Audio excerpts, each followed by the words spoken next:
দান করেছে। এই যৌবনের হেফাজত যদি না করো যুবক সন্তান, এই যৌবনে তোমার থেকে চলে যাবে। শত চেষ্টা করলে ও যৌবন ফিরে আর পাবে না, ঠিক কিনা বলো?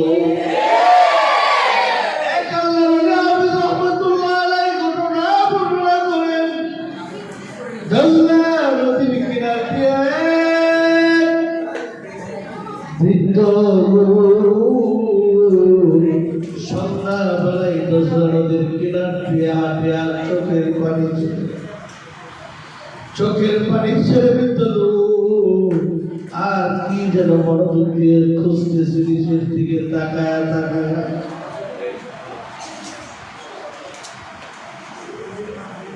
যুবক সন্তান ও আমার বৃদ্ধ বাবাকে ডাক দিয়ে বলে, ও বৃদ্ধ বাবা,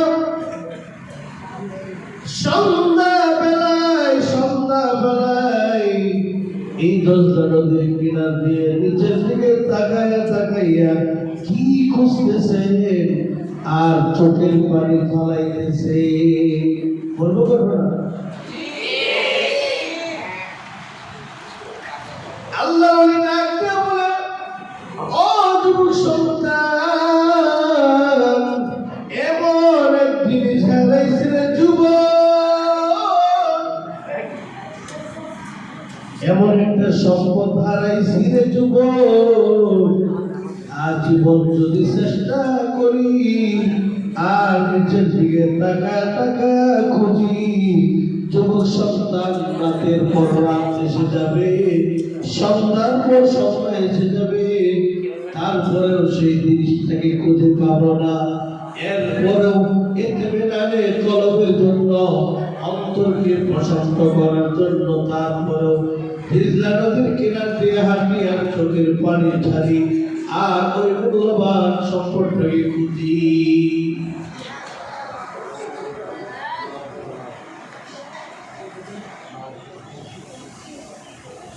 যুবক সন্তান ডাকতে আবার প্রশ্ন করে, হ্যাঁ বৃদ্ধ বাবা, এমন কি জিনিস হারাইছে যে জিনিসটা 1000 বছর খুঁজলেও পাবে না? এমন কি জিনিস হারাইছে? এবার যুবক সন্তানের প্রশ্নের উত্তরে বৃদ্ধ লোকটা তাকায় তাকায় উত্তর দেয়, এ যুবক সন্তান, এমন একটা জিনিস আমি হারাইছি, এমন একটা জিনিস হারাইছি যে জিনিসটার কথা আমি তোমাকে বললেও হয়তো আমি আর ফিরে পাবো না। তারপরেও হয়তো তোমার জীবনের এক শিক্ষার জন্য আমি তোমাকে বলতেছি, তুমি ভালো করে শোনো। যদি আমার মতো ভুল করো না যুবক, তাহলে সারা জীবন আমার মতো তোমাকে বসাইতে হবে। এবার বৃদ্ধ লোকটা রাখতে বলে, এ গোলাম, আল্লাহর গোলাম যুবক সন্তান, আল্লাহ পাক তোমার মতো আমাকে একটা যৌবন দান করেছিল।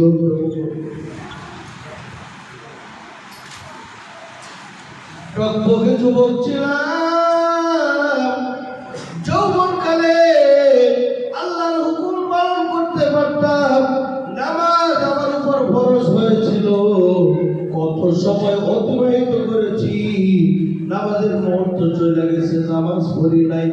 রোজা আমার থেকে কত বছরের পর বছর যুবক আমার রোজা চলে গেছে, আমি রোজা রাখি নাই। আল্লাহর হুকুম পালন করার শক্তি সামর্থ্য আমার ছিল না যুবক, আমি আল্লাহর হুকুম পালন করি নাই, নবীর সুন্নাত তরিকায় চলি নাই। আজকে আমি বৃদ্ধ হয়ে গেছি, বিবাহ করেছি, আমার সন্তান হয়েছে, আমার সন্তানেরা আমাকে বুড়া বলে গালি দেয়, আমার স্ত্রী আমাকে দেখতে পারে না, আমার কন্যা সন্তানরা আমাকে দেখতে পারে না, বুড়া বলে গালি দেয়। কারণ আগে তো কাজ করবো, সব করতে পারতাম না যুবক, এখন তো কিছুই পারি না, কুজু হয়ে বুড়াবো, কুজু হয়ে হাঁটি, আমি নিজেই চলতে পারি না রে যুবক। এখন আর আমার স্ত্রী আমাকে ভালোবাসে না, আমার সন্তানরা আমাকে ভালোবাসে না। এর যুবক সন্তান, এই অবস্থায় আমি কি করব, কি করতে পারি না, কোনো কাজ করতে পারি না, ঠিক মতো নামাজ পড়তে পারি না, আমল করতে পারি, কোনো কিছুই পারি না। এই জন্য যুবক নিরসাই হয়ে আমি দশটা নদীর কিনার দিয়ে এই সন্ধ্যাবেলায় চোখের পানি ছাড়তেছি, আর নিজ দিকে তাকায়া তাকায়া খুঁজতেছি, আর খুঁজা খুঁজা বাগাইতেছি। যুবক সন্তান ডাকতে বলে, ও বৃদ্ধ বাবা, আপনার থেকে আমার শিক্ষা গ্রহণ হয়ে গেছে। এ বৃদ্ধ বাবা, আল্লাহ আমাকে যে যৌবন দান করেছে, এই যৌবনটাকে আমি অমূল্যায়ন ভাবে কাটাবো না। আল্লাহ যতদিন আমাকে যৌবন অবস্থায়, যুবক অবস্থায় আমাকে রাখে, আমি আমার পুরাটা সময় আল্লাহর বন্দেগীর মধ্যে কাটিয়ে দিব। সুবহানাল্লাহ। শিক্ষা গ্রহণ করো। ওই যুবক যখন বৃদ্ধার কথা শুনে নিয়ত করেছিল, আল্লাহ আমাকে যতদিন যৌবন দান করেছেন, যৌবনকালের প্রত্যেকটা সময়ে মুহূর্ত ইবাদত আল্লাহর কাছে এত দামি, এত দামি। বলে কেমন দামি? সকালবেলা যখন ফুল বাগানের মধ্যে যাইবা, ফুল বাগানের মধ্যে যাওয়ার পর তাকায় দেখবা সকালবেলা সূর্য আস্তে আস্তে ওঠার কারণে ফুলগুলা সুন্দর করে ফুল বাগানের মধ্যে বইটা রয়েছে। এই যুবক সন্তান, তোমায় ওই ফুল বাগানের দিকে নজর দেওয়ার পরে তোমার মনে হবে এই ফুলগুলা যেভাবে সুন্দর করে সংরক্ষিত ভাবে ফুটে আছে, মনে হয় আজীবন আজীবন পর্যন্ত এই বাগানের মধ্যে ফুলগুলা এরকম ভাবে সুসজ্জিত হয়ে থাকে। এই যুবক সন্তান, সারাদিনের রোদ্রে প্রচন্ড রৌদ্র তাপ যখন ওই ফুল বাগানের মধ্যে লাগবে, বিকালবেলা তুমি নজর দিবা, যা দেখবা ফুল বাগানের মধ্যে সবগুলা বাগানের ফুলগুলা ওই রোদ্রের তাপে রৌদ্র লাইগা তাপে জয়রা জয়রা সবগুলা ফুল মাটিতে বইরা গেছে। যুবক সন্তান, যদি তোমার যৌবনটাকে যদি কাজে লাগাও, তাহলে বৃদ্ধ অবস্থায় তোমার এই দোজলা নদীর কিনারে বৃদ্ধ লোকের মতো হাঁটতে হবে না, কাঁদতে হবে না।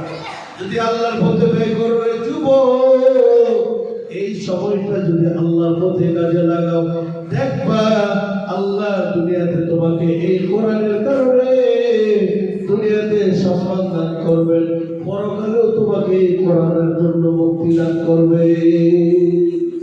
আল্লাহ আমাদের সকলকে বোঝার তৌফিক দান করুন।